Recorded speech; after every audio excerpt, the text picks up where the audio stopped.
konti lang. Sa honor. Okay, trabahan natin Miss Isa Calzado. Ay, no. Miss Isa, I know you've been part of... Hi, Martin. Hello, hello. Oh, hi ka muna sa mga... Sasabihin ko. Sige. Magandang gabi sa inyong lahat. Yan na ba yun? Yan na yung hi. Magandang gabi sa inyong lahat. Maligayang Pasko. Oh, teka lang. Lakasan niyo daw. Oh, magandang gabi sa inyo lahat. Wow, ang saya naman. Ang saya-saya. Miss Isa, alam All natin. 5,000 of you, ah. Yes. Punong-puno mamaya.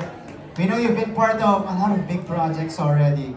But can you describe to us just the experience of being part of this whole production? Yeah, alam mo, nung nabasa ko yung script, kasi hindi talaga ako, limited yung time ko kasi I was doing a play. So sabi ko, I can only take on a few things. And when this script was sent to me, nung pagkabasa ko, sabi ko, kailangan natin gawin ito. Kasi ang ganda-ganda ng script, ang ganda-ganda ng storya, napaka-makahulugan niya at ang ganda ng mensahe ng storya. Kaya alam kong gusto ko talaga siyang gawin. Grabe, ang hirap nun.